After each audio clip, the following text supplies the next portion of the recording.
ایک زمانے کی بات ہے جب سندر پور جنگل بہت ہی زیادہ سندر اور خوبصورت تھا۔ چاروں طرف قدرت نے اپنی خوبصورتی بکھیری تھی۔ کوکو کرتے پرندے اور خوبصورت چمکیلی ہری بھری گھاس اور ان پر رنگ برنگی تتلیاں۔ ایسا لگتا تھا جیسے جنگل میں کسی نے قالین بچھا دی ہو۔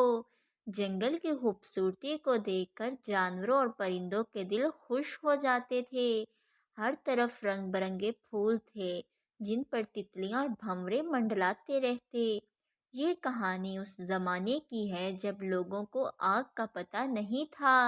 جیسے ہی شام ہوتی لوگ گپھاؤں میں چلے جاتے۔ اس وقت لوگ سچے اور ایماندار ہوتے تھے۔ کچی جڑیں، پھل فروٹ، پتے، سبزیاں اور بغیر پکے ہوئے گوشت لوگوں کی غذا ہوتی تھی۔ بہت سارے درختوں کی وجہ سے شام سے پہلے ہی جنگل میں اندھیرا چھا جاتا تھا۔ سندر پور جنگل میں ایک گہرا تالاب تھا جس میں مینڈک کوں کوں کرتے تھے۔ اس کا پانی جانوروں اور پرندوں کے پینے کے کام آتا تھا۔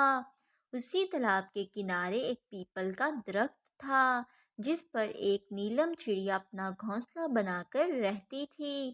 سبھی جانور اس تالاب پر پانی پینے آتے تھے، اس لیے نیلم چڑیا سے سبھی جانوروں کی دوستی ہو گئی۔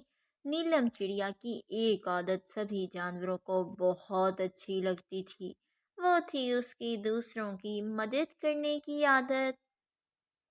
جنگل میں جو بھی جانور مصیبت میں ہوتا، نیلم چڑیا اس کی مدد کرنے پہنچ جاتی، اور اگر کوئی شکاری جنگل میں آ جاتا تو وہ اڑتے ہوئے زور سے چیں چیں کی آوازیں نکالتی کہ سبھی جانور سمجھ جاتے کہ کوئی خطرہ ہے اور وہ اپنی حفاظت کرنے لگتے۔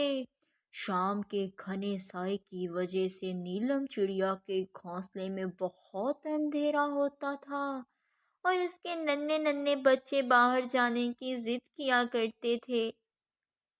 ایسے میں نیلم چڑیا کی ایک خواہش ہوتی کہ کاش کہیں سے روشنی آ جائے جس سے وہ اپنے بچوں کو جنگل کی سیر کروا سکے۔ اسی تالاب کے دوسرے کنارے پہ ایک موٹا درخت تھا جس کی بڑی سی گپھا میں ایک بندر رہتا۔ وہ بندر دن بھر سوتا رہتا اور جب بھوک لگتی تو تالاب سے مچھلیاں پکڑ کر کھاتا۔ بندر بہت ہی مطلبی اور خود غرض تھا۔ جنگل کے سبھی جانور اسے مطلبی بندر کہتے تھے۔ ایک دن ٹھنڈی ٹھنڈی ہوا چل رہی تھی، ہلکی ہلکی بارش بھی ہو رہی تھی۔ گھونسلے میں نیلم چڑیا کے دونوں بچے سہمے ہوئے تھے۔ وہ اپنی ماں کے انتظار میں دبک کر بیٹھے ہوئے تھے اور دونوں کو ہی سخت بھوک لگی ہوئی تھی۔ وہ اپنی ماں کو یاد کرتے ہوئے ایک دوسرے کو تسلی دے رہے تھے۔ ادھر دوسری طرف بارش کی وجہ سے نیلم چڑیا کے پر بھیگ گئے تھے۔ وہ بہت مشکل سے گھونسلے تک پہنچی، بچوں کو پیار کیا، انہیں دانا کھلایا۔ بچے نیلم چڑیا سے لپٹ کر روتے ہی سو گئے۔ ابھی رات کا پہلا پہر ہی گزرا کہ نیلم چڑیا کو پکے ہوئے کھانے کی خوشبو آنے لگی۔ اس نے اپنی گردن گھونسلے سے باہر نکال کر ادھر ادھر دیکھا تو وہ حیران ہو گئی کہ بندر کی گپھا میں ڈھیر ساری لکڑیاں رکھی ہوئی ہیں اور آگ جل رہی ہے۔ وہ مزے لے لے کر مچھلیاں بھون کر کھا رہا ہے۔ نیلم چڑیا کو آگ کی روشنی دیکھ کر بڑی خوشی ہوئی۔ وہ بندر کے پاس آئی اور اس کو آگ جلنے پر مبارکباد دی اور بولی، بھیا بندر، تمہارے پاس تو ڈھیر ساری لکڑیاں ہیں، ایک مجھے بھی دے دو، میں بھی اپنے گھر میں روشنی کر لوں گی اور کھانا بھی پکا لوں گی، میرے بچے بھوکے ہیں۔ مطلبی بندر نے نیلم چڑیا کو ڈانٹ کر وہاں سے بھگا دیا۔ رات بھر نیلم چڑیا سو نہ سکی۔ وہ یہی بات سوچتی رہی کہ ساری دنیا اندھیرے میں ڈوبی ہوئی ہے، اگر بندر تھوڑی سی آگ دے دے تو لوگوں کا بھلا ہو سکتا ہے۔